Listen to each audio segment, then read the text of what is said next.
Welcome to Backstage with Richard Ridge. I'm at the Roseville Cocktail Room at Civilian NYC to catch up with Patrick Pacheco, who co-wrote Chita, a memoir, along with the legendary Chita Rivera. So Patrick, I'm thrilled to be sitting with you here at the Roseville Cocktail Room here at Civilian NYC. Isn't this amazing, this room? All this in this hotel? Memorabilia, all these shows, all these costumes. I mean, you can feel the energy. Yeah, well, this is great. The book is out. You just wrote Chita, a memoir, with Chita Rivera. How did you get her to say, yes, I'll write the book? Well, the thing about it is you're absolutely right. I think the one song that Chita said she could never really sing was I'm Still Here. Yeah. Because it's a brilliant song, and she could do it well, but she couldn't feel it because she said, Patrick, I'm always here. Yeah. I've never been there, so how could I still be here? So COVID happened, and there she was. So she couldn't go in her very active life doing what she was used to doing. So it was time to reflect. And so we kind of worked on it together, in a way. We kind of worked on it on speculation. And I said, Chita, let's see what comes up. Yeah. And let me do 2 sample chapters for a publishing company that will sell it, will buy it. And I said, I know that we're going to do a chapter on West Side Story, and we're going to do a chapter on Sammy Davis Jr. and Mr. Wonderful. And she was great about the West Side Story chapter. And then Mr. Wonderful came, okay. And then Mr. Wonderful came, and she wasn't that anxious. She spent 1 sentence on Mr. Wonderful and Sammy Davis Jr. in her show, The Dancer's Life. And so I said, no, 1955 was they were all important years for you, Chita. Yeah. But it was an ascendant year, 1955 for you and Mr. Wonderful, and the year that happened. And I think we can reveal a lot of things that I think people will want to know about. So she's a good sport. Yeah. As you well know, Yeah. because you've interviewed her so many times and you've known her for so long. So she's a good sport because Chita has always done in a way which she was told to do by her mother, by Doris Jones, by her early ballet teachers. She learned that discipline, and she just wants to be a good vessel. Yeah, a good sport. A good sport. So not only is it Chita's voice in this book, you got her to be Dolores, so she could have that other side, right? Which I think is fascinating. Well, that was exactly it, because I said to her, Chita, after 70 years in the public eye, what is it that people don't know about you? Yeah. And she famously says, I'm nowhere near nearly as nice as people think I am. So I said, great, let's introduce the public to her. Yeah. Let's introduce her to Dolores. And I said, Chita, I know you're not going to be, we're going to come up to something and you're going to say, I don't want to say that. And I said, great, we'll let Dolores say it. And she copped to it. She said, that's a good idea. Yeah. What were some of the things that you learned about her that you didn't know? Because I thought I knew everything about her too. So what did you learn that you didn't know? Well, I think one of the fun there were so many fun parts of the book. I didn't know much about her ballet training. I knew that she had gotten a scholarship to the School of American Ballet, but I didn't know as much about Doris Jones and her early years. And she was a hellion when she was young, and her mother said, you're going to ballet class. And in one of the really fateful introductions, and she still considers to this day her second mother to be Doris Jones, the African-American woman who started this school in Washington, D.C., and Lewis Johnson was her partner at that time. And then once she went from the Jones Haywood School in Washington, D.C., getting a scholarship to SAB, she was then introduced into this world of ballet with very sort of eccentric Russian teachers and the whole Balanchine world as well. But that was her foundation. Yeah. That was her discipline that she carried all the way through to this day of being there on time, on doing what you have to do.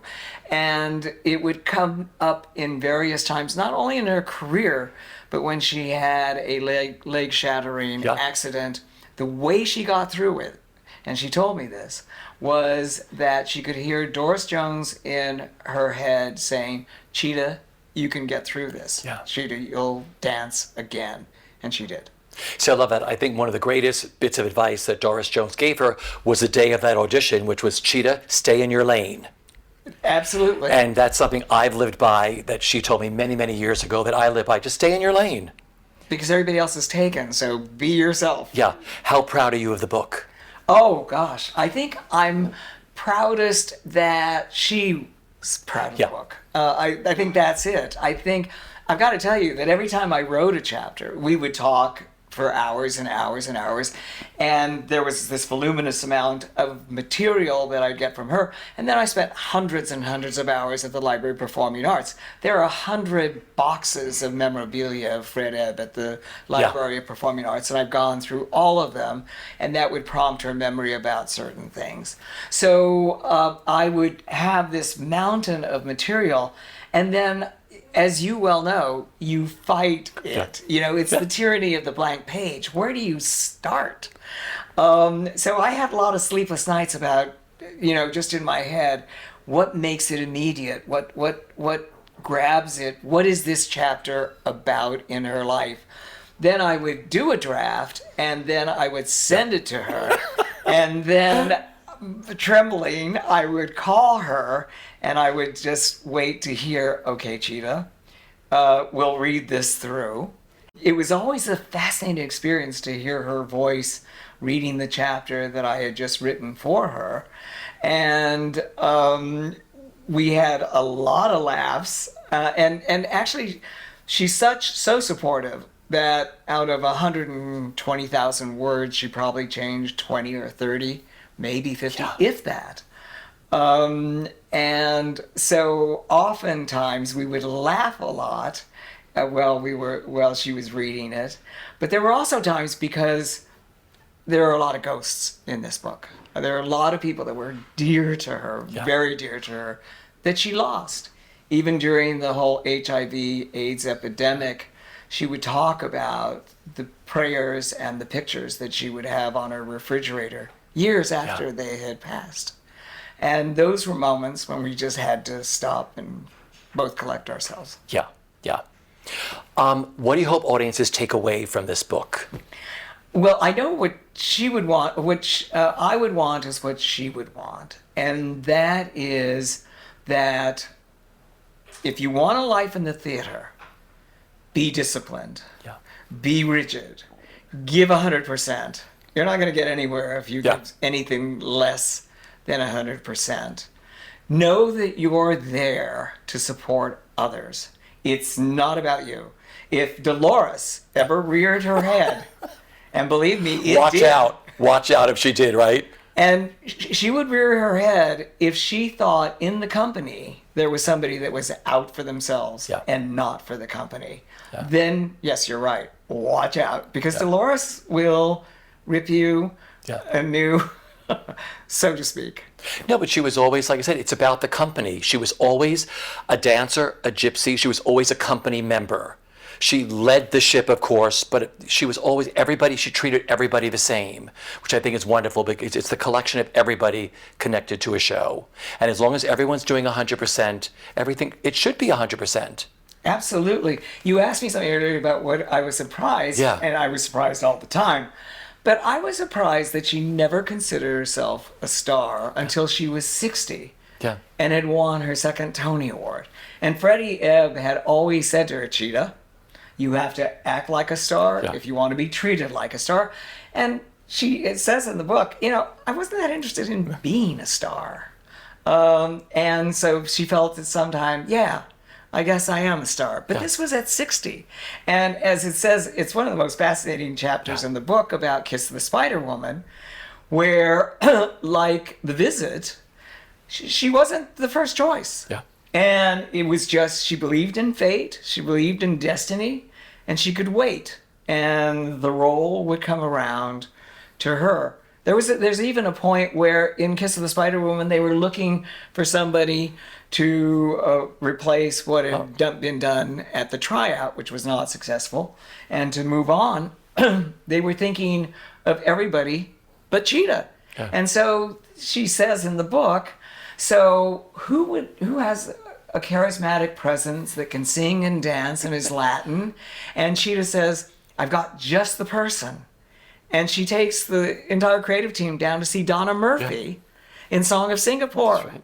I mean, that's the generosity of spirit, number one, that she had. And Donna couldn't dance as well as the choreographer thought they could. And then they said, well, what about Chita? And it was Frank Rich who sort of said they should get somebody like Chita. And they said, and she thought, yeah, what about me? See, she's always looking out for somebody else. I think that's the best part of her spirit. The book is out April 25th on Harper One. It's also the audio, which is fascinating. Well, she's got such a wonderful, warm voice. Yeah. Just a really great voice. And one of the things that wasn't in the book was that I asked Chita, you go to the Tony Awards and you go to the White House and you get standing ovations of 6,000 people at Radio City Music Hall standing for you, and wherever you go, you get these ovations. What ovation meant the most to you? And she said, well, when I came out for the opening night of The Visit, I got an ovation that meant a tremendous amount to me. I was so moved. And I said, do you know why that meant a lot to you? And she said, no, why? And I said, well, you go to the Tony Awards and you go to the White House, you get back in your car, you go back home, and you wait for the phone to ring.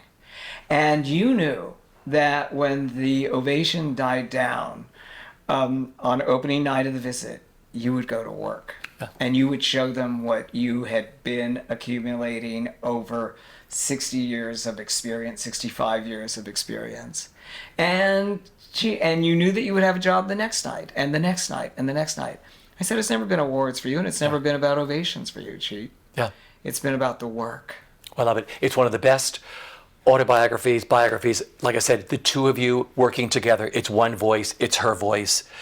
Beautiful job. Like I said, Harper One, available where books are sold anywhere. Chita, a memoir by Chita Rivera and Patrick Pacheco. Thank you so much for doing this. Always a pleasure.